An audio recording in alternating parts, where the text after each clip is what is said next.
Now you're afraid to cough, right? I don't want people to sexualize my cough. Yeah, people are going to sexualize your cough. As a woman, everything you do gets sexualized. You know, boner to my cough. Yeah. It's going to like... Feels rude. Yeah, it's... Yeah, it sounds like she's choking on one, dude. It's like in middle school or high school, you don't want to eat a banana as a girl. Yeah. Bananas are delicious. You definitely don't want to... Well, stuck on a popsicle. To be fair, you also don't want to be seen eating a banana as a guy. Yeah, that's true. That's true. You know, it's like nobody wants to be seen eating a banana. Eating a banana is like the most embarrassing. That was the banana's fruit, like self-defense. It might be delicious, but when you eat me, it's gonna look like a dick. It evolved to look like a dick. That's crazy. That's a good defense. You right? Yeah. Dude, man was looking at bananas in that tree for hundreds of years before they were like, all right, fucking whatever. They had to change the name. It used to be called dick fruit. We've got to rebrand the banana, the dick fruit. I'm not eating dick fruit. I'm not doing it. I'm not doing it. Our people have been starving for generations. Like, I'm not fucking eating the dick fruit. Yeah, that's, man. That's really what the Adam and Eve story was about. It wasn't an apple. It was a dick fruit. It was a dick fruit. Wow. Man, I really appreciate the fact that you've been getting into, like, horticulture recently. Yeah. You know a lot. Yeah. The knowledge, the wisdom is deep. It is, man. It is. Yeah. I just saw this preview for the movie called it's a Purge movie. You know those Purge movies? Yeah. Right? And this is the newest one coming out. It's called The Forever Purge. Oh. Yeah. So like in the preview, they're showing it. It's like the end of the Purge, and I've never seen one of these Purge movies, but apparently it ends with a siren. Okay. That lets you know it's because it's like 24 hours or something. You kill people. Yeah, whatever you want. And then all the crime you want to commit for 24 hours. Yeah. Right? And then so then there's like a siren all across the nation that lets everybody know that they're done purging. Yeah. And so that siren's going off, but then people are still purging. And then the news is like, people are still purging. Yeah. It's happening all across the nation. And there's this guy like, it's the forever purge. Yeah. You know, and it's the first thing I thought was like, well, they kind of have to, like, Purge movies, which I'm shocked are allowed to still be made, you know, in this climate that we were in, considering we went through a summer of Purge last year. Really. Right? So the fact that they're even getting away with a Purge movie is ridiculous. Right. Right? But they have to up the ante. It can't be just 24 hours anymore. Yeah. We had a whole Purge summer. Yeah. Like, how is the Purge movie going to even compete with that? That's true. That's true. The movie is a little close to home. Like it does. Don't give people this idea. Yeah. And here's the thing. It's they white-faced it. There's no black people in the movie? No. Because you can't kill black people in the Purge? Yeah. Uh-oh. I think we found a loophole. Dude, Purge would get racist so instantaneously. Yeah. Yeah. Like, dramatically. Because, first of all, white people, it's like the prisoner's dilemma. Yeah. Or the purger's dilemma. Yeah. It's a prison system. Yeah. Well, white people have to kill black people. Yeah. Like, it's immediately when the Purge starts. If you see a black person, you have to kill that black person. You have no choice. Why? Because of the fear that during Purge, this person's like going to get retribution on white people. Because I mean, you would imagine that would be what some people think the Purge would be for black people. Yeah. Right? Yeah. So it's like, well, you can't. You Take can't let back. You gotta like immediately. You gotta get people together. And like, all right, as soon as the Purge starts, we gotta go to this black neighborhood and start fucking them up, right? Yeah. And then if you're black people, well, it's the Purge. I mean, you gotta get white people, right? I mean, it's like, come on. You cannot make your version of the Purge. Yeah, but also it'd be terrifying too to be a black person, knowing that white people probably think I'm gonna come after them. Yeah. So they're going to be terrified. So now I have to kill white people. Yeah. So now I have to get a group of black people to go to this white neighborhood and start fucking people up. Yeah. And then it's like we're just like in each other's neighborhood looking around and we're only seeing the people of our own color. And we're starting like, fuck, it's like not a lot of time left in this Purge. I mean, killing each other? Yeah. It's just like you go to the black neighborhood and it's a bunch of dead white people. You go to the white neighborhood, it's a bunch of dead black people. Yeah. And that is balance. That is the yin and the yang. You found it. Yeah. That is pretty wild to think about that. Yeah. As a racial thing. Yeah. You know, it's like what else? Like what else do you do in a purge? Like how would you target during a purge? What is it in those movies? Yeah, what is it exactly? Like what is it in those movies that makes, cuz you have to start with good people, that something forces them to kill somebody, right? Yeah, again, I've never seen any of these movies, but from the previews of the movies, especially the first one, it seems like it focused on a family that was just trying to stay alive during the purge. Yeah, that's fair. You know, as far as I could tell by the previews. Yeah. Right? So, I mean, you know, eventually they're going to have to kill to defend themselves. Right. Right? So it's, yeah, but, I mean, that's a noble path. Right, during right. the purge. So everybody else is just monsters that just need somebody to tell them, like, you can kill people now, and they're like, I'm going to kill a family. I mean, I guess. Again, I've never seen the movie. I don't want to mischaracterize any of the people in this movie. I guess how sensitive it is now in America. Yeah. It's like I don't want to mischaracterize the bad guys in the Purge movie. Yeah, they're probably good people. Definitely. You know? No judgment. Yeah. Yeah. No, but that's yeah. I don't even know. I don't know what I would do. Yeah. Me neither. I wouldn't start killing people. Yeah. What's gonna happen to the Puerto Ricans? Have a parade. Yeah. Purge Rican parade. Oh, that'd be so ridiculous.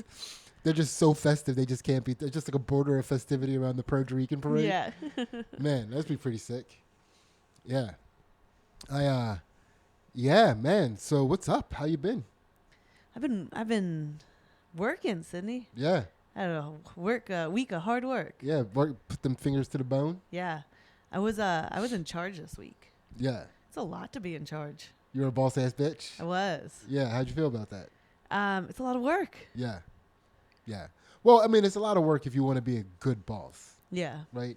It doesn't there are a lot of shitty bosses out there, and yeah, I guess it's always a lot of work, but it's like the type of work that you put in, whether or not it's rewarding, matters. Yeah. Right? Yeah. Because if you're putting in the proper hard work, at the end of the day, it's rewarding. Yeah. You know, when you're putting in the wrong type of hard work, at the end of the day, there's more hard work. Yeah. You know, you're just leaving. You've created more work. Yeah. Yeah. Right? Like, yeah, because a lot of a lot of bad bosses are dealing with a lot of just like bullshit tension between them and their employees because they've caused that tension. Like, you talk down to a person one time, that shit's over. Mm-hmm. You can never do that again for 10 years, but that person will always remember how you abused that power that one day. Mm-hmm. Mm-hmm. That one day. And there'll be a time when it's like a review time and they're going to ask you right in front of the other person, like, hey, you know, you can get him fired right now and take his job. Was he ever a dick? Yeah. And it's just like... Purge. Yeah. Man. That's... Yeah. Yeah. I felt like things were pretty efficient. I was pretty proud of that. Like, yeah. I got things done. Let me ask you this question. I don't know if it's it's going to confirm or demystify anything. Did you feel like in the course of your bossing that you were being treated differently because you're a woman? Good or bad? I feel like some of that is something that I'm aware of, and I always make sure that,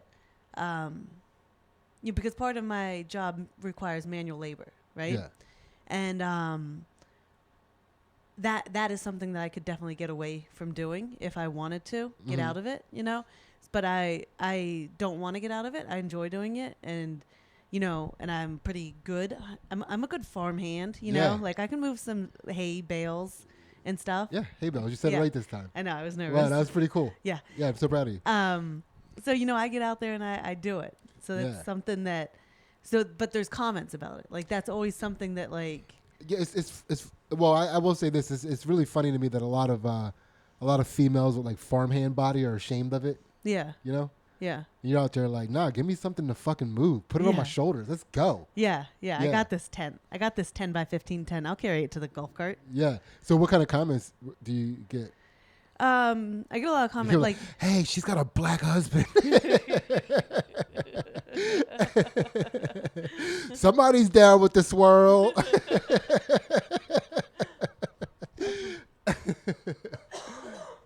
Yeah. Like if I wear a tank top, people make like comments about like I want to know about your arm workout or like, you know, things like that. Like, is that me? Is that me in the morning before you leave the house? You're one of them, yeah. It's just a bunch of black people commenting on your jackness all day long. Yeah.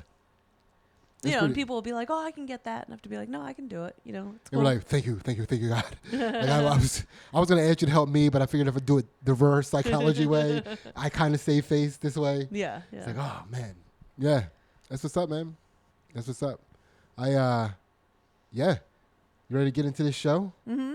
What's up? Welcome to Two Jack Bros. We just been hanging in there. We just been small talking. Yeah, a little water cooler chit chat. Yeah, just a little talking small. Mm-hmm. You know, we discovered Purge Ricans. That's fun.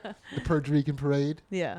Goodness gracious, that's just a good time. Yeah. Like I just imagine it being like a bunch of like half naked booty shaking and bulletproof vests though. It's like it's the only thing people are wearing are bulletproof vests. Yeah. You know? And they're all like decorated bulletproof vests. You know, it's sparkly gems on them. Yeah, a lot of Puerto Rican decorations, mm-hmm. whatever that is, mm-hmm. whatever that is. So, yeah, welcome to Two Jack Bros, the only comedy podcast where enlightenment is the goal. Oh, nothing. What? That was a big oh. That seemed like an epiphany. No, I had something, but I had something for the setup, for the ambiance, but I'm gonna save it till next time because we're gonna make some more ambiance changes before the next show. Oh hell yeah! Okay. Hell yeah! Look at us. Yeah. Right. And of course, it's a comedy podcast, and we say things, you know, because one of our tenets in this podcast is to tell the truth and be truthful. Yes. Right. And truthful really has a lot to do with you being honest to who you are. It's like one of those things, you know, people get lucky sometimes with personalities, and some people have a personality that is like just like middle of the line enough everywhere where they're not offending anybody mm-hmm. with their sensibilities, you know. Mm-hmm. And it's like, well, you know, they're lucky. They get to be mm-hmm. honest and truthful. Yeah. And not disturb anybody, but like I'm not gonna not live my truth mm-hmm. because the Purge Rican parade tickles me. Mm-hmm. It's mm-hmm. hilarious. Yeah. So you just have to find your balance, find your yin and your yang. We know you're full of yang. Yeah. You must find your yin. Get yin, yin. Get yin there. Yeah. Yeah. So anyway, so one of the things that we do on this podcast every week is we make sure that we reset our energy back to neutral because we don't want to have any negative energy going into this podcast, especially when we're trying to achieve enlightenment throughout the podcast. Yes. Right? So this first segment that we do is called My Bad. Mm-hmm. It's where we just have an apology that we put out there into the world. Maybe it's to a person, maybe it's to a thing, place. It's, you know, some noun. Mm-hmm. Apologize to some noun. Mm-hmm. Right? And you put that out there, reset that back to neutral. This person, place, or thing may not even hear or know about this apology, but just putting that out into the ether is helpful. Mm-hmm. Right? What do you got? What do you got, Ansley? I guess I'm not quite even ready for this apology yet, but I guess I got to apologize to that lady at the grocery store. I hated her. Wait, which lady? The older lady that was checking me out that I felt like was just nasty. Yeah. Who judged me for not having bags, I believe. Yeah, not bringing my own bags to the grocery store. They're getting that way at Whole Foods. They're getting really judgmental to people, especially if they have like if a person before you has bags. Yeah. Is that what happened? Yeah. Yeah, and then when you come up, she didn't have 3 kids though. Yeah, that's fair. Yeah. That's fair, but wait, why is that fair though? I'm just having your back because that's the thing that I do. I feel like it's a lot to, you know, it's like plan, I got 3 having kids bags. and bags. Yeah, exactly. Put them all in my car. Yeah. That doesn't sound hard at all. No, it doesn't. You're comfortable saying that out loud and still having that be a reason you wanted to fight a bitch in Whole Foods? That's why I'm apologizing. Okay, fair enough. Yeah. Yeah, you try to pull the 3-kid card real quick. I pull that card a lot. Yeah? Yeah. You got to pull it with a little more discretion. You're just pulling it willy-nilly right now. That wasn't the time to pull that card. You got a little itchy card finger over here. Yeah, and she yelled at me about making a straight line. I'm like, I have 3 kids. You see them? I'm trying to get them in line. That is a good time to pull that card. Yeah. It is hard to form a line with 3 kids. I've learned that. It's so hard. Wherever you are, the line distorts. Especially when you're still in this world of people being like, are we 6 feet apart? So now this line is weirdly in the, you're in the middle of the aisle now, and you're like trying to keep these 3 monkeys from blocking people walking by. And kids are always like, even in the before times, having 3 kids in a line, people in the line around you are trying to create a buffer between you and those kids. So with this 6 feet thing, now you have a rotating buffer. You have a dynamic buffer. Yeah. Where people are like, basically it's like our kids are playing tag with the other people in line. People are running from our kids in line. Yeah. Excuse me. Yeah. That's so are you done your apology? Is there any more specifics you wanted to say about the apology and why you need to make it? And I just was really I think you've been talking a lot about your grocery store escapades, and like the lady that you were like, at first you thought didn't like you and you were giving her bad energy back. Mm-hmm. I just totally like I was cool with our kids all day. Yeah. And right before this, I was like, guys, stay in line. I'm going to go right here. I was looking for something. You just stay in line. All of a sudden, like, they all follow me over here. I'm like, no, you're supposed to. And, like, it was, like, the first time I got frustrated with them today. Yeah. I was like, you're supposed to stay in line, Yeah. And then she had a comment about the line. And I think I took some, like, I just had heated energy that I threw on her. Dude, it takes the pull of one thread. It's just so funny, like, you like float it into the Whole Foods in a lotus position, like, and then she was like, get in line. You're like, you fucking bitch. I know. I was like shopping for presents for people. I was like, I love the world. Or it's like you it's like you're like floating in your lotus position, just floating around Whole Foods, and then she says something and your eyes open, and you're like, pardon me. You want to say that one more time, please? Yeah. Yeah. It's all it takes, man. Yeah. It's so crazy. It's that's why it's so difficult to have any sort of like consistent like peace and stability, like mental stability. Uh-huh. It's almost like a release valve. Yeah. I think we need it. Yeah. I think we're like it's like if you don't do that, you have to get into like really weird, freaky sex stuff. There's got to be other options. Like, no, it's there's either like one other enlightenment. Dude, enlightenment is the other option. So you're okay, you think so? You think people that are enlightened don't every now and again be like, shut the fuck up? Okay, my bad. You're right. I'm and sorry. And they do tantric sex. Yeah, they do. They do. They're into some weird, freaky sex shit. Yeah. Yeah. So I guess that's what it is. Yeah.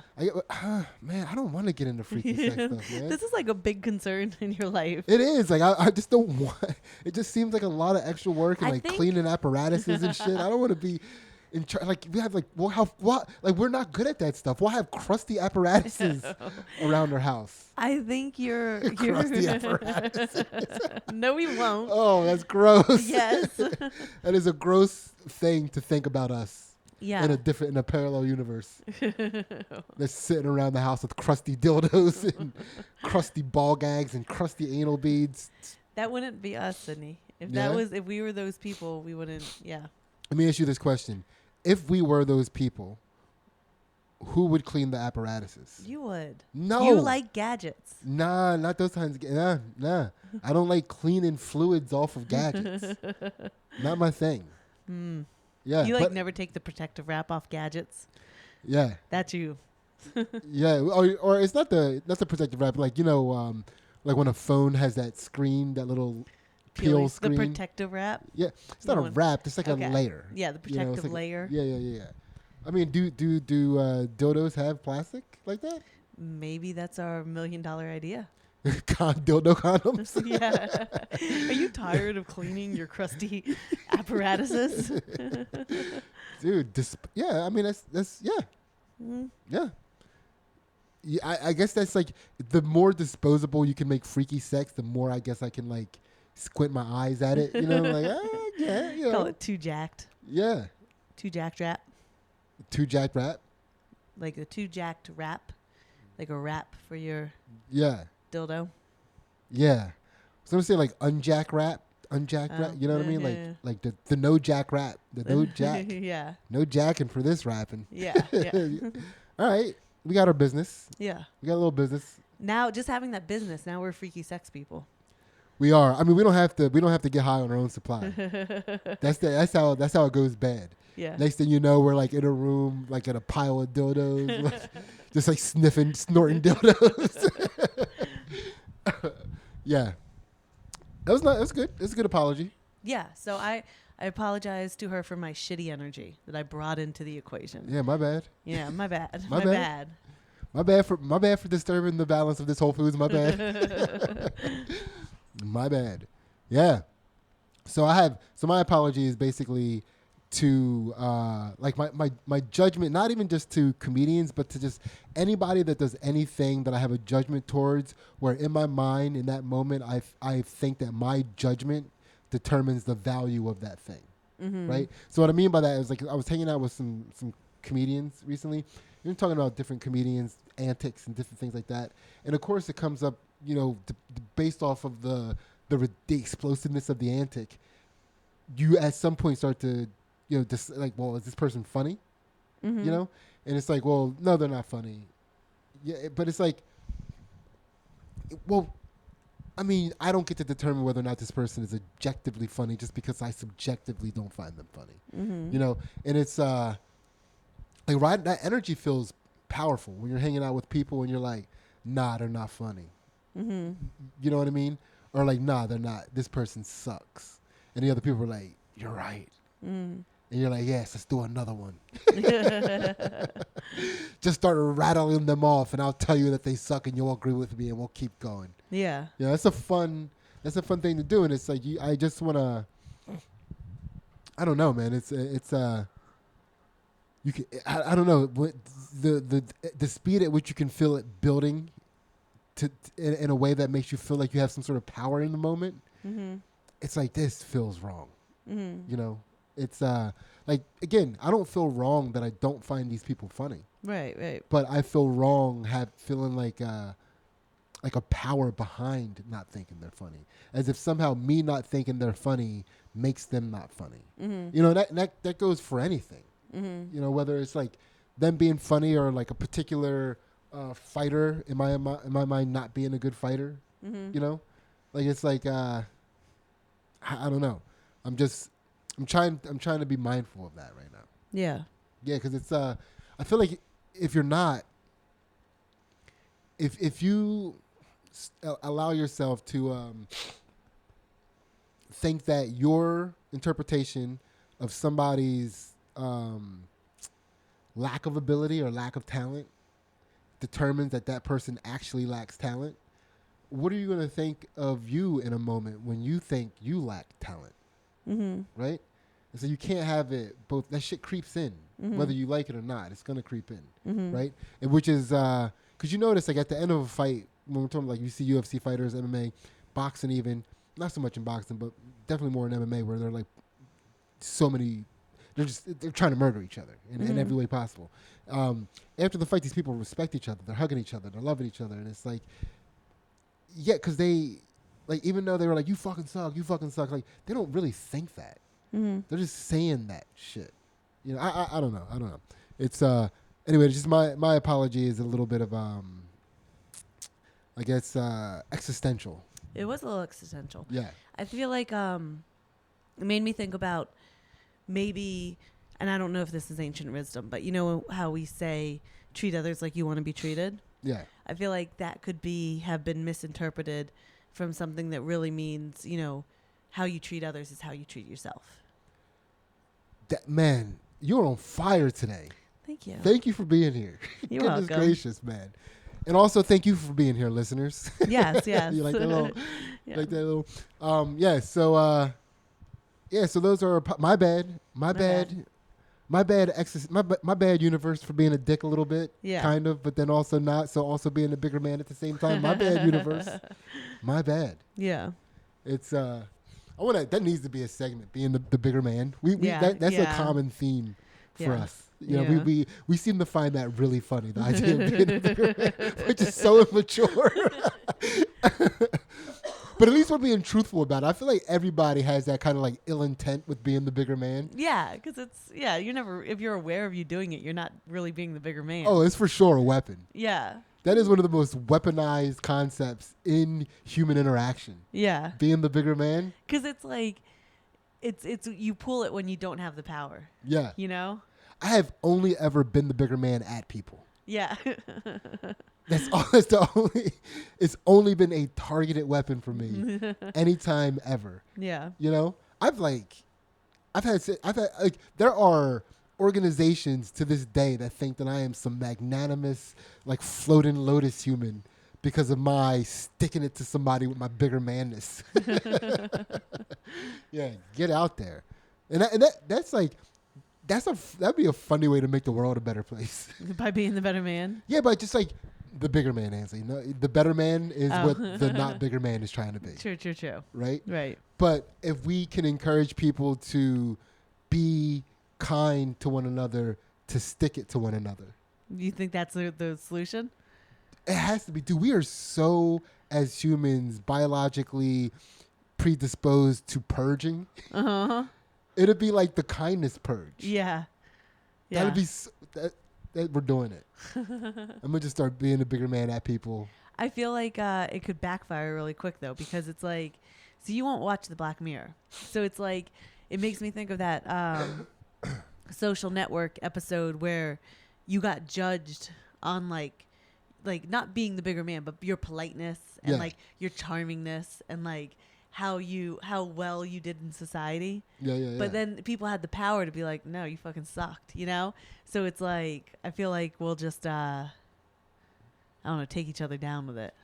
Yeah, it is. It's funny. I mean, what you just made me start thinking of is how like quickly everything can be toxic. Yeah. That's it. Yeah. Yeah. It's, I was thinking about that earlier because we were talking about hope earlier. Yeah. Right.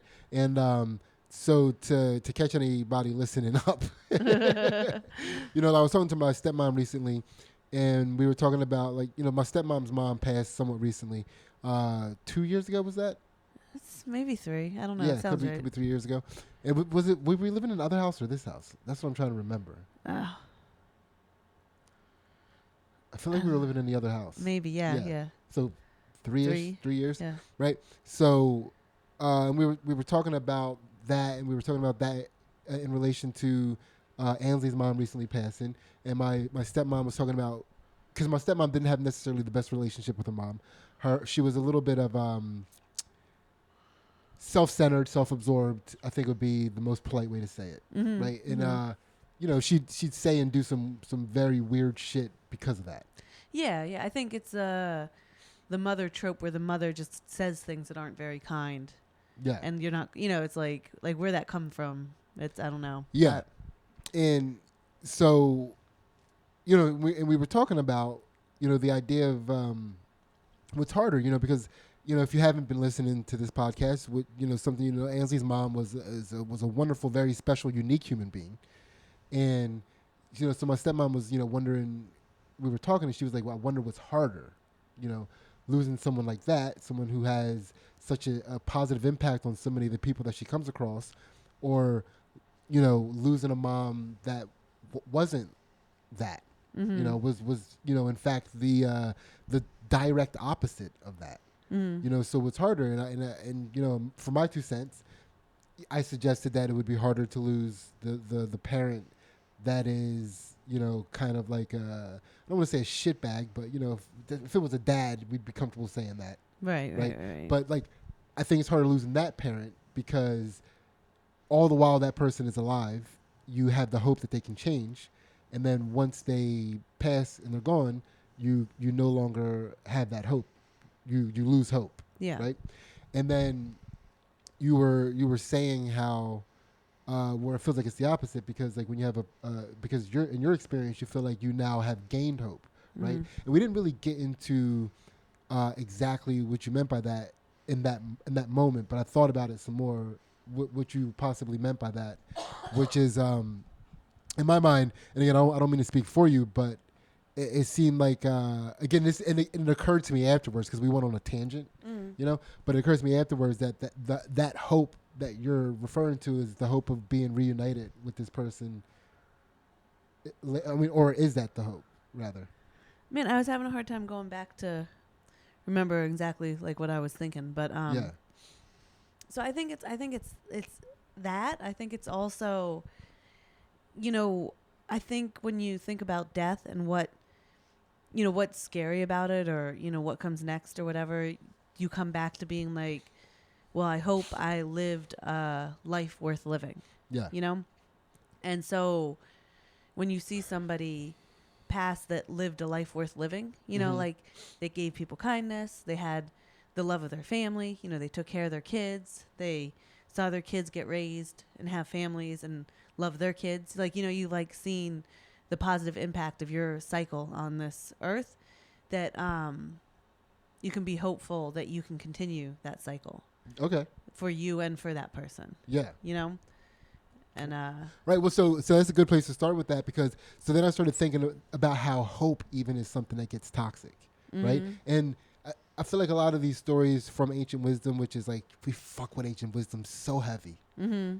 God, I love ancient wisdom, you know, because we're losing sight of a lot of things right now. And I think a lot of the stories cyclically are to remind us of how things that seem altruistic and good can also have the potential to be toxic and bad.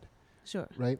Where it's like, so I started, like, I instantly went to like movies, right? Where you have like, you know, like Mr. Freeze in the Batman movie he has his wife frozen in a, you know, hyperbaric chamber or whatever for years, you know, for the hope of being able to bring her back. And he's committing heinous crimes to be able to fund his ability to do so, you know? And that's like all under the guise of hope. Right. And that's like, it was just, I don't know, but just like, it was just hitting me heavy on how there is nothing that can't go toxic. Yeah. No, that's so true. Like without, like everything needs balance. Yeah. You know, it's easy to think that the things that you find negative, you're like, of course they need a positive bounce, but like things that are good too, if left unchecked. Yeah. Get out of control. Yeah. It's like even like a serial killer has the potential to murder by happenstance a more prolific serial killer. Yeah. Oh, how crazy would that be? That would be crazy. That would be so fucked up, because they might find that one serial killer that the serial killer murders and pin the murders of the other serial killer on. Yeah, Dude, it might have happened. We never know. Yeah. No that could idea. have very well happened. Yeah. Man, that is a crazy thought. Yeah. Of all the coincidences that has had to have happened at least, I would say 5 or 6 times. Yeah. You think 5 or 6 times? That's a lot. 5 or 6 times in Western America alone, like the West Coast. That's so much. Yeah, like up in that Oregon area. Yeah. They do a lot of killing up there. Yeah. It's had to happen a few times, you know? Yeah, the Pacific Coast, that's what I was looking for. Yeah. Yeah. It's, I don't know. But that's, that was just something I was thinking on. So don't be too hopeful, because I mean, well, yeah, I mean, you gotta, there is the challenge, right? Right. How hopeful do you allow yourself to be? Which there's one of my favorite quotes from an anime is about hope. Yeah. Right. Where it's called Samurai Champloo. It's a good anime. It's great. Yeah. And so there's this one character that is talking to the main characters. I'm not gonna give you a backstory. It's too much. You gotta watch the show. Yeah. It's a good show. But he pulls up next to him and he's like, what does he say? It is only hope that leads to the emotion that we call despair. But it is impossible to walk the world without hope, which means man always has despair as their companion. And I think that's that. That's that. That's I know. that, right? You can't say it much better than that. It's succinct. Yeah. It's like, dude, it's going to suck. Yeah. Yeah. It's, yeah, anybody with the ponytail and sandals telling you shit like that, you're like, fuck, this dude's deep. Yeah. Yeah. So, all right, we're going to get to another little segment that I like here. And again, this is just about unpacking yourself. Yeah. Right? Seeing who you are and kind of, you can't master yourself until you know who you are. Yeah. I think a lot of us, we have a false perception of who we are because we just want to be like, I know who I am. I know, and it's like, you know what you want. You don't know what you need. You know what you want. Mm-hmm. Or you know what you want to need. Or you know how you want to see yourself. And and again, like how you want, how you want to see what you need. You know? It's like we think we know ourselves because we think we're in control, but like you're not in control of anything. Like you're not. It's the same like you were saying about how you judging somebody else dictates their path. Yeah. You're not really dictating your path as much as you think you are. No. Like you're just kind of, I don't know, which is a weird thing. Like you're like the same. The only way to understand it is to think about yourself as the same as nature, right? Like, is anything in nature in control? No, that'd be ridiculous. The trees aren't controlling nature out there. Like we know that. So like, why do we think that we're controlling?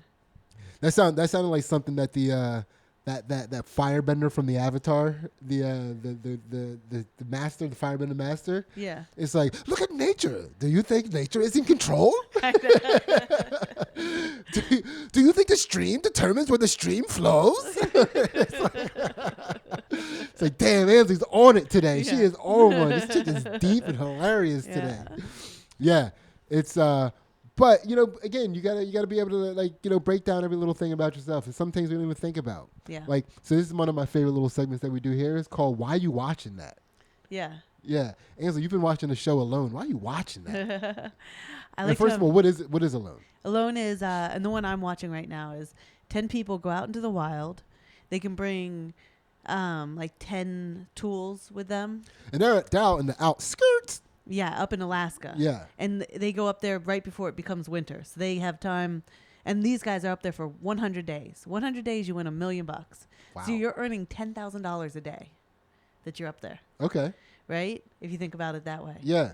So it's like, what will you endure to earn $10,000 a day for 100 days? Yeah. And so they've got to prepare. If all of them win, does the show pay out $10 million? Or it's down to 7 already. Okay. They're at like day 24. I don't know what happens if more than one person makes it to 100. I hope we find out. Yeah. Yeah. But go on. So they're out there and they're trapping and they're, eating plants and they're fishing and they're building shelters and stuff. And I'm watching it because I like to imagine myself in that situation. I want to be able to survive out there. Okay. So if we had to survive in the deep outskirts of some wilderness. Yeah. Or if you alone, are you alone or can I hang out with you? I've got to survive for a while by myself. But then you can come. We can find each other. Trust me, I'm not going to stay long. Just let me come with you. Oh. I'll stay for a little and I'll bounce. Oh, yeah. I am not going to last 24 fucking days of 100. I promise you that. But you have to let me set it up. Like I've got to get through because like the first bit is like where you have to problem solve hard. Yeah. So I need to build my shelter and figure out a food source before you get up there. I need to do that by myself. This is like your Viking trek. Like this is like you need to go out and you're not, what am I trying to say? You're not coming of age. What is this? Your rite of passage. This is your rite of passage. Yeah. Yeah. Yeah. All right. So, you want to ditch your man, go out in the woods and build a fucking shelter. So what do you take? You get to take one thing? Like 10 things. Okay, so what 10 things are you taking? You got to take something to start a fire, right? Yeah. You got to take a bow and arrow. You can't take a gun? Nobody has guns. Yeah, it's probably like hard to maintain and manage and clean. Yeah. While you're out there. Yeah, and I don't know if they're allowed to or not. Okay, fair enough. But I haven't seen anybody go with a gun. You have to have like an axe or a knife, maybe both. An axe. You'd have a knife. You gotta an RV, a camper.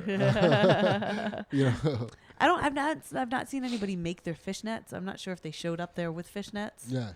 So maybe that. You have to have a sleeping bag that can withstand cold temperatures. Oh yeah, that's a good one. Yeah. People always come with wires and stuff so that they can build their traps. That's all I know is the sleeping bag that can withstand. Yeah. Yeah. So that kind of stuff. Yeah. a backpack. What do you feel like? What do you feel like would be your biggest challenge in those situations? Oh, I think it's getting the food. Like, catching the animals. Yeah. Is that what excites you the most about it? Like killing animals? You just want a good reason to murder shit? To hunt, I think. You want to hunt? I think I want to hunt. You want to hunt? Yeah. Yeah. Yeah. Okay. I could see you with like, like the blood of a kill, like wiped across your face.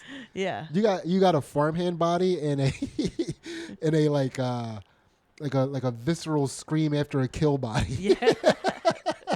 That's what I want to do. I know that's what you want to do. And I want to clean the animal and like use every part of it. That's how you're like, no guns. I'm jumping out of trees and slitting throats.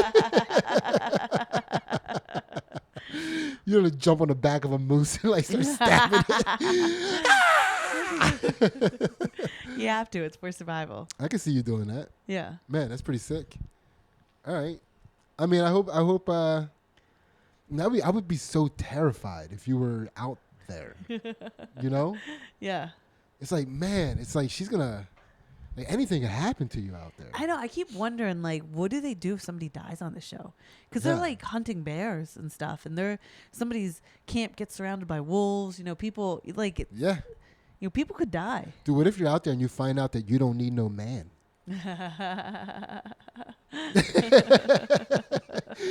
Uh-oh. I don't think I support this anymore. No. No. I think that is the gateway drug to finding out you don't need no man. Man, that's why they sabotage the women on that show. Yeah. Has a woman ever won that show? No, not ever. There's 2 on this show. They're still there. That's pretty cool. Yeah. Yeah. Yeah, I don't even know what I'm watching right now. No? No. Watching a lot of UFC stuff. I have been, and it's weird because it's like I don't want to see him. I watch UFC and it's like I watch it because I like watching people compete. I do not envision myself as any of these motherfuckers. Or like I do, like when I'm watching the videos of their training camps and shit. Yeah. And I'm like, oh man, like, I want to like look cool doing the battle ropes like that. Yeah. Like, that's cool as fuck. Yeah. Like how hard he's throwing that medicine ball against the wall. Man, I could do that. Yeah. That's like I envision myself doing that shit, but. As soon as they get locked in that cage together, I get anxiety. I'm like, all right, I want out of this cage. Let me out of this cage. Yeah. Yeah. Yeah. And kicking and punching each other and shit. It's like, nah, no thank you. Yeah. I was thinking about that the other day of like when I was watching those fights on Saturday, like somebody got hit, pretty flush and, took the shot and just kept going. And all I could think about were all of those physical things that happen when you get hit in the face really hard, where like your eyes close, your teeth clench, and it feels like hollow in your head. It's just like, you over and over again. I don't know how people I got knocked in the nose. I had like this tiniest bloody nose you could have. It's like a knee to the nose, and like I was still grappling afterwards, and I could like feel my nose and I was just like, oh, like this feels. I was like, I need a break. Like I need a moment. Can I go? It was just like. I could keep going, but you could be in the face. It's funny to say all this stuff because like Ansley does compete professionally even in jiu-jitsu. For those of you who don't know that, welcome to the show. Welcome to the show. It is funny for because we do jiu-jitsu all the time. We like fight all week. Yeah. We're just fighting people all week. And we're like, I would never get in a ring with you, which fucking should give you some perspective. Yeah. That shit is terrifying. Yeah. Physical violence with another human being is fucking terrifying. I know. No, thank you. No. We're gonna we got a couple more segments, then we'll get out of here. Ansley, so this is another thing that we like to do to give us, keep perspective on what we're doing to the week, how we're applying ourselves in the week. Yeah. From each week, and we do a little look back, and we like to give our week a little brand. Yeah. Ansley, what was your week this week? My week was, I think it was badass bitch in charge. Yeah. Yeah. You're my boss ass bitch, bitch. Ah, you're doing the park girl dance. Yeah. All week. Yeah. All right. Nice. I like that. Yeah, you were crushing it this week. Yeah. Man, we were yin and yang, and I was getting fucked up this week. Yeah. Yeah. Like, I was just, like, at jiu-jitsu all week. I was just getting the business, you know? Yeah. I just felt like this week was, you know, I feel like this week I had to really lean heavily on my durability and positivity. It was like, yeah, it was, it was just, you know, no, I mean, even, you know, like I'm getting to do fun comedy shows in New York City, but I've been, you know, coming home really late and getting to bed late, and I haven't been getting really good sleep. Yeah. You know, it's, I know this isn't the segment, the routine check-in, but my routine has been a little off. Yeah. You know? Yeah. So, I've just been taking a licking, and you've been ticking. Well, it was an interesting week for me because I feel like I haven't done jiu-jitsu in forever. And like, I definitely wasn't my main focus, you know? And so it was like, I felt like though I was able to use, you know, people in jiu-jitsu will tell you that one of the reasons why jiu-jitsu is so great is because it is a huge struggle. You know, every day, multiple times, you know, throughout the whole night that you're there, you're struggling, you know, and things aren't easy. Agreed. And yeah, and you have to work through all this, and you have to rely on your positivity and your durability, you know, and so like, but you go through that over and over and over and over again. So when you face this in the real world, you're like, well, at least somebody's like sweaty butt isn't dripping into my face right now. You know, like you get to deal with other challenges. Like, you know, I'm not being suffocated. Like, you know, you can look at this and you can get through it. Although, to be fair, if you were at work and somebody was dripping their sweaty butt on your face, you wouldn't be like, thank God for jiu-jitsu for preparing me for this. No, nothing would prepare you for that. We'd have a serious human resources problem. You better fucking get that butt drip out of here. Yeah. Yeah. Yeah, man. It's, no, I agree. It's like, yeah, it's just funny to me that I was, because I was thinking of like my week. It was just like, I was just taking a licking. Yeah. You know? And it's, and I was like, you know, and then I kept ticking. I was just licking and ticking. Yeah. You know? But actually, you were the one, you were just tick, just crushing it. You were licking. Yeah, just licking. As a couple. Yeah. We were yin and yang. We were licking and ticking, baby. Yeah. You were holding it down. Yeah, I was. I mean, that's another thing, too. It's like, with you being so busy at work, I was handling a lot of the things that you typically handle. Uh-huh. And it's just like, on top of the things I typically handle, which is mostly avoiding my kids, it was tough. Yeah. It was tough to do my thing and your thing. Yeah. Because your thing is the antithesis of my thing. Yeah, yeah. You know, you're in there doing it and doing things. And it's like, I'm in the shed. It's like, how do I couldn't do both. No. I couldn't do both. No. Which was licking me. Yeah, I believe it. Licking me hard. I believe it. So, what did we do this week? Did we do it, Ansley? Did you achieve enlightenment? How close did you get? Where are you on that scale? No, I did not achieve enlightenment, but it was a good week, and I think I'm gonna find some peace in this week coming up. Yeah, I've taken some steps in some of the things that I wanted to do. Nice. Like I've recommitted myself to meditating. Okay, how many times did you do it this week? Today. Okay. Listen, we ain't perfect here at Two Jack Bros. We're just trying to be better. That's all it is. Yeah. And I bought myself some collagen gummies to take. Yeah. You know, so that's a step in my herbal medicine health that's going to help me with my joints is the hope. Yeah. I'm going to try it and see how it makes me feel. Okay. So yeah, I'm taking steps. Yeah. I'm moving in the right direction. Hell yeah. Sick. I don't think I achieved enlightenment this week either. I do feel like I was moving in the right direction. I'm just having fun. Mm-hmm. Just having a good time. I feel like I've been enjoying my art and in a way that I haven't enjoyed it in a very long time. I've been really enjoying it, getting out there and connecting with comedians that I want to be friends with for the purpose of I enjoy their company, not because I can do something for, like, you know. I felt that this week too. I like really enjoyed people and like yeah. being around the people that I love in life, you know, and realizing like what good friends I have and like really appreciating them. Yeah. I'm definitely calling this episode the Purge Rican Parade. Yeah. All right, and you're I mean, I feel like this is you're kind of getting over a little stuffy thing, you know, that you had to deal with all through that hard work week. Yeah. Champ, man, you crushed it this week. Yeah. Really happy, really proud of you. Thank you. You're very welcome. Thank you. I appreciate you. You've been great. Man, listen, we're just 21 years and we still appreciate each other. Listen, it ain't easy. Yeah. It ain't easy to appreciate this chick over here. That's hilarious. Watch out, I'm going out in the woods. Yeah, you better not. You better not. That's the only you can't appreciate me out there. No, you gotta keep me around. Yeah, I do. I have to fucking be good. I got it's give and take, man. It's relationships are a curse. Like if good relationships, they're a curse for each person. They are, yeah, because now you're like, oh, I've got to live to this standard. Like I've got to live, yeah, like yeah. Yeah. Bad relationships are a curse for one person. Yeah. And that is the fucking prisoner's dilemma. Do I do the things it takes to be in a good relationship so we're both cursed? Or do I only have that motherfucker be cursed? You are the curse. Yeah.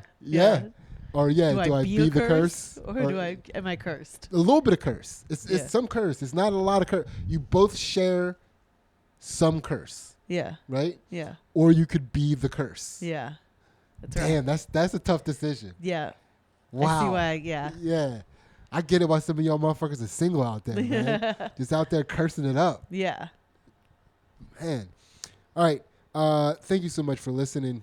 We do these shout outs. All right. This is a nice, easy, laid back episode. I feel I was having a good time. It was chill. You don't know, can I tell you something I learned this week that I thought was interesting? Yeah.